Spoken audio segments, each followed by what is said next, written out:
All right, let's get another perspective on the deployment of some 200 SANDF personnel at 4 power stations there to assist with the guarding of this critical infrastructure. I'm joined now by defence analyst Helmoed Heitman. Helmoed, thank you so much for your time. I spoke earlier to the SANDF and they explained that really the role of the SANDF is merely to add another layer of protection to safeguard these power stations. They're working hand in hand with the police as a bit of a deterrent and just to be more boots on the ground. Do you think it's going to make a difference?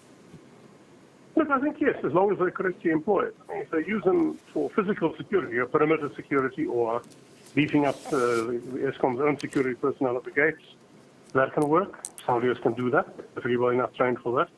If they use them, for instance, to man observation posts on some of the taller buildings in a complex, to be able to monitor the perimeter fence to make sure nobody can cut his way through a fence or break in through a secondary gate, that's something they can do, so they can certainly add value there.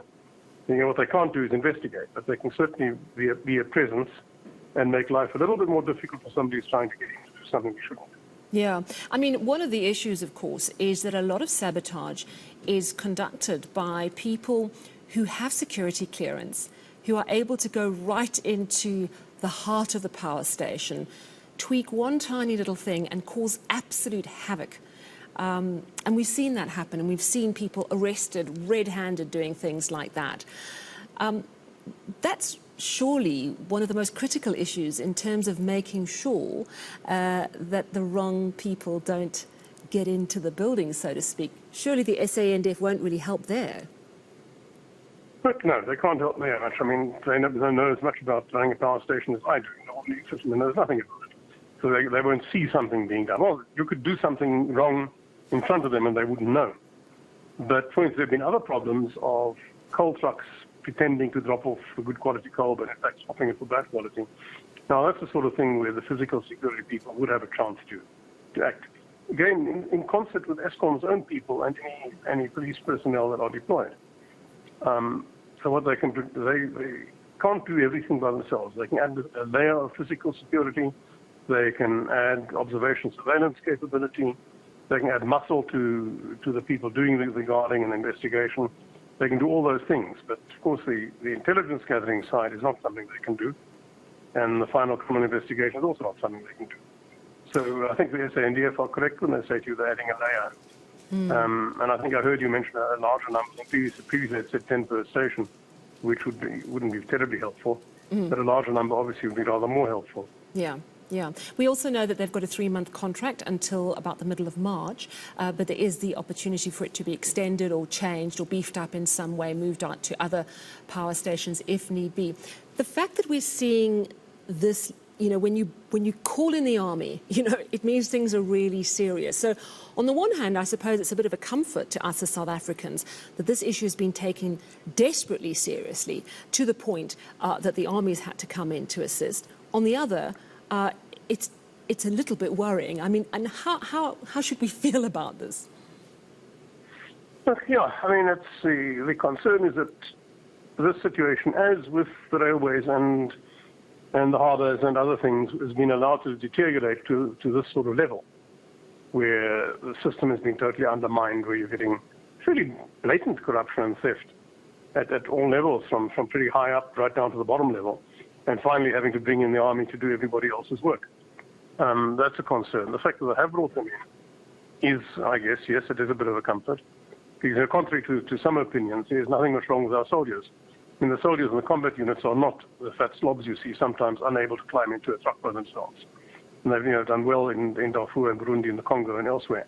So they're perfectly competent, as long as they're used for what they're supposed to be used for and are trained for it. The problem is, of course, that the army isn't all that big, so there are limits to what they can do. They've already got a battalion in the Congo.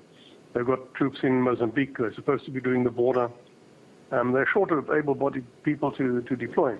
So there's a limit to how long and how much they can do this sort of thing. And the concern to me there is that every time something goes wrong, be it ESCOM, be it at the hospital, be it somewhere else, be it sewage plants, they call in the Defence Force. The very ministry, the very department that is the most underfunded in the country. Yeah, that's a very good point. When I heard about the Chris Hani Baragwanath sabotage, and everyone is calling it sabotage, my first thought was, well, maybe the SANDF should be guarding critical hospital infrastructure as well.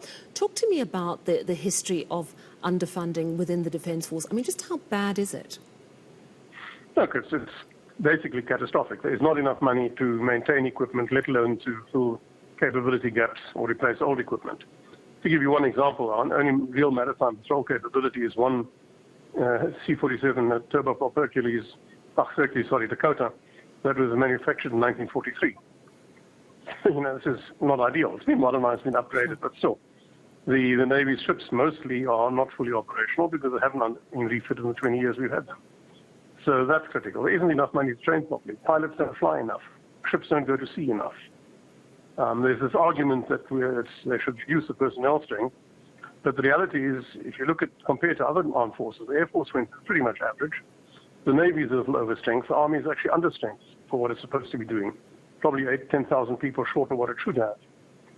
Yes, we can trim people out of the top structures and out of the Navy, maybe some, but we'll still be short of people.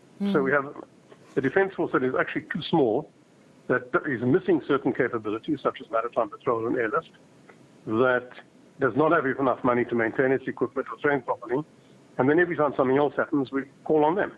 Absolutely, and it is. You'll recall some years ago that border protection handed over to the police. Now it's back with the Defence Force. Interesting. Because the police failed on it. And it is at times like these that we realise how important it is to have a strong army because they are our last line of defence. Perhaps seeing them in action at our power stations, guarding key infrastructure, might, of course, strengthen the argument for perhaps a better budget in years to come if they really do help make a difference. No, I wouldn't hold my breath there. I think the average South African is very willing to be pleased by the Defence Force, and can be, because they're good guys there. But our politicians see it differently. Remember, this is not unique to South Africa. Politicians in any country will throw money at what they think will buy votes. Funding the military does not buy votes for an injection. That's what social projects do. Whether they actually work or not is irrelevant. They sound good, so they buy votes. And that's happened in Germany, it's happened in the past in the UK, it's happening here. The Germans are now embarrassed. They can't respond effectively to what's happening in Ukraine because they underfunded their defence force for so long. Yeah, so it's not unique to us at all. Yeah, it's a very interesting point that you are making. Thank you so much for chatting to us this evening. Defence analyst Helmoed Heitman speaking about the deployment of the SANDF to 4 power stations.